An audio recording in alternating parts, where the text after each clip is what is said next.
دعا جو ہے عبادت کا اصل جوہر ہے، لب لباب ہے، اور یہ بھی کہا دعا ہو العبادہ، دعا ہی اصل عبادت ہے، دعا ہی اصل عبادت ہے، دعا جو ہے وہ روح ہے اس کی۔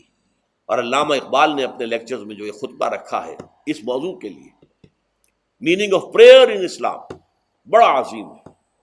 اس نے جو نقشہ کھینچا ہے کہ یہ پریئر کیا ہے، انائے صغیر، یہ ایگو، میری انا، میری خودی، انائے صغیر، انائے کبیر کے روبرو آتی ہے۔ انائے کبیر اللہ، اننی انا اللہ لا الہ الا انا، یہ انائے کبیر اللہ کی انا، وہ عظیم انا، اور یہ چھوٹی سی محدود سی انا۔ تو ہے محیط بے کراں، میں ہوں ذرا سی آبجو، یا مجھے ہم کنار کر یا مجھے بے کنار کر۔ اقبال نے پتہ نہیں کس جگہ کس کیفیت میں ڈوب کر یہ شعر کہا ہے۔ اے اللہ تو تو ایک ایسے سمندر کے مانند ہے کہ جس کا کنارہ ہی نہیں، اور میں چھوٹی سی ایک پانی کی ایک چھوٹی سی ندی ہوں، آبجو ہوں چھوٹی سی۔ اب کیا شکل ہے؟ یا تو مجھے اپنے آپ میں ملا لے تاکہ میں بھی ناپیدا کنار ہو جاؤں۔ دریائے سندھ کا پانی جب سمندر میں گر جاتا تو سمندر ہی بن جاتا، اور یا پھر مجھے بھی بے کنار کر دے، میری وجود کو بھی اتنی وسعت دے دے کہ کوئی کنارہ نہ رہے۔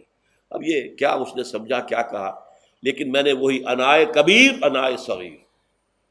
ایک ہے نماز ہم پڑھ لیتے ہیں، آپ نے سارا پڑھ لیا، سارا تعدیل ارکان بھی کر لی، لیکن اگر آپ کا اللہ کے ساتھ ڈائریکٹ کمیونین اور ڈائریکٹ کمیونیکیشن قائم نہیں ہوا تو نماز، جس کو کہ کہا گیا کہ الصلاۃ معراج المومنین، جو قرب حضور کو حاصل ہوا معراج میں، وہ ایک بندہ مومن دنیا میں رہتے ہوئے حاصل کر سکتا ہے نماز میں، اگر اس کی روح جو ہے واقعتاً ہم کا نام ہو رہی ہو، الحمدللہ رب العالمین الرحمن الرحیم مالک یوم الدین اہدنا الصراط المستقیم ایاک نعبد و اگر ہم واقعتاً ایسے کہہ رہے ہوں کہ ہمیں احساس ہو کہ ہم اللہ کے حضور میں حاضر ہیں اور عرض کر رہے ہیں، سجدہ کریں تو حدیث میں آتا ہے کہ ایسے محسوس ہو کہ گویا کہ میں نے اپنا سر اللہ کے قدموں میں رکھ دیا ہے۔ یہ ہے نماز۔ اب جو گفتگو ہو رہی ہے یہ ہم کلامی ہے، الصلاۃ معراج المومنین، اہل ایمان کے حق میں یہ نماز جو ہے یہ معراج کے درجے میں۔ لیکن یہ نماز کیسے نصیب ہوگی اگر روح سوئی ہوئی ہے، دبی ہوئی ہے، پسی ہوئی ہے، مزمحل ہے یا مردہ ہے؟ یہ نماز کیسے حاصل ہوگی؟ چاہے آپ پانچوں وقت کی نماز پڑھ رہے ہو، چاہے آپ نے ہیبٹ بنا لیا ہو نماز کو، چاہے خوش بھی ہو گیا ہو، لیکن یہ کہ جب تک وہ روح بیدار نہ ہو، جب تک ہم کلامی نہ ہو، افلاک سے آتا ہے نالوں کا جواب آخر، اٹھتے ہیں حجاب آخر، کرتے ہیں خطاب آخر، جب تک یہ نہ ہو۔ جیسے کہ میں ایک حدیث قدسی انشاءاللہ آج سناؤں گا سورہ فاتحہ کے ضمن میں، کہ اللہ تعالیٰ کے سامنے جب کھڑا ہو کر انسان جب کہتا ہے انی وجہت وجہی للذی فطر السماوات والارض حنیفا، دائیں بائیں سے بالکل اپنا تعلق کاٹ کر میں نے اپنا رخ کر لیا ہے اس اللہ کی طرف جس نے آسمانوں اور زمین کو پیدا کیا۔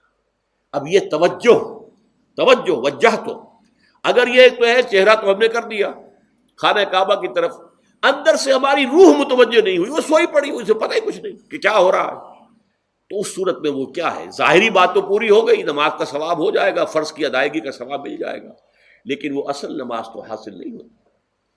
یہ ہے وہ بات کہ وَإِذَا سَأَلَكَ عِبَادِي عَنِّي فَإِنِّي قَرِيبٌ، اے نبی جب میرے بندوں کی روحیں بیدار ہو جائیں، توانا ہو جائیں، حیات تازہ سے وہ ہم کنار ہو جائیں، اور پھر وہ میرے بارے میں پوچھیں، وہ میرا تقرب حاصل کرنا چاہتے ہیں، تو آپ سے پوچھیں تو کہیے میں قریب ہوں۔ اجیب دعوت الداع اذا دعان، یہ ہے وہ دعا، میں ہر پکارنے والے کی پکار، ہر دعا کرنے والے کی دعا کو سنتا ہوں، قبول کرتا ہوں، جواب دیتا ہوں جہاں کہیں بھی مجھے پکارے۔ اذا دعان،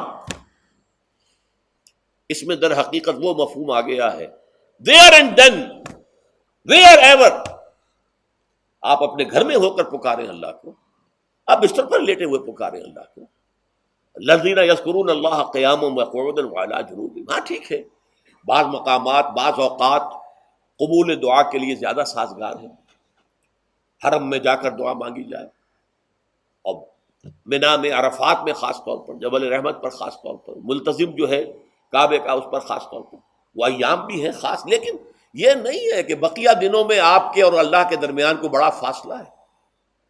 یہ سارا دنیا میں مشرکانہ نظاموں نے تصور پیدا کیا، اللہ تو دور ہے دور ہے دور ہے دور ہے، پاک ہے پاک ہے پاک، تم ناپاک ہو ناپاک ہو ناپاک ہو، اور تم تو بڑی پستی میں پڑے ہو، تم اللہ سے براہ راست ہم کلام نہیں ہو سکتے۔ کوئی درمیانی چاہیے، کوئی لنکس چاہیے، کوئی پجاری ہوگا، کوئی پروہت ہوگا، کوئی پنڈت ہوگا، کوئی پیر ہوگا، کوئی پادری ہوگا، کوئی پوپ ہوگا، اس کے ذریعے سے تم اللہ سے ہم کلام ہو، خود نہیں۔ اور جب ذریعے بیچ میں آ گئے تو ان کی مٹھی گرم کرو، ان کی چاپلوسی کرو، ان کو بھی جو ہے چادریں چڑھاؤ، ان کو نذرانے پیش کرو۔ یہ ہے بدترین ایکسپلائٹیشن جو مذہب کے ذریعے سے نوع انسانی کی ہوئی ہے۔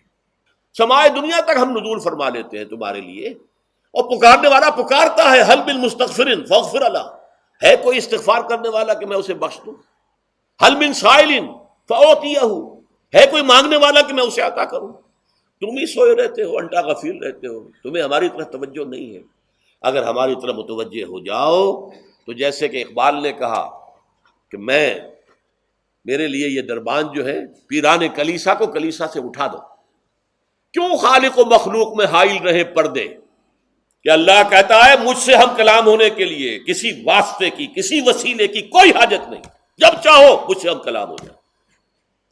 ہاں ایک شرط ہے، فَلْيَسْتَجِيبُوا لِي، چاہیے کہ وہ میری بات بھی قبول کریں، میرے احکام کو تسلیم کریں، میرے فرامین کان سے کھول کر سنیں، ان پر دل سے عمل کریں۔ فَلْيَسْتَجِيبُوا لِي، یہ ون وے ٹریفک نہیں ہوگا کہ ہم تمہاری دعائیں قبول کریں اور تم ہماری باتوں سے پہلو تو ہی کرو، سنی انسنی کر دو، یہ نہیں ہوگا۔ یہ ایک ٹو وے تعلق ہے، جسے آج کل کہا جاتا ہے بائی لیٹرل تعلق ہے۔ بائی لیٹرل تعلق ہے اللہ اور بندے کے درمیان۔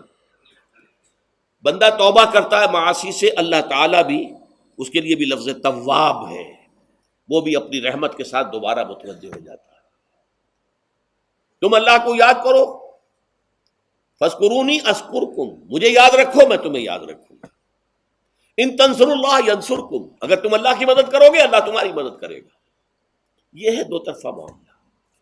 اسی طریقے سے تم چاہتے ہو کہ میں تمہاری دعائیں قبول کروں، اجیب دعوت الداعی اذا دعان، میں ہر پکارنے والے کی پکار کو سنتا ہوں، جب اور جہاں، ویئر اینڈ وین وہ مجھے پکارے، لیکن لازم ہے فلیستجیبوا لی، وہ بھی میرا کہنا مانے، میرے فرامین کو کھلے کانوں سنے اور تہہ دل سے اس پر عمل کرے، ولیؤمنوا بی، اور مجھ پر ایمان پختہ رکھے، یقین اس کے ساتھ مجھے پکارے۔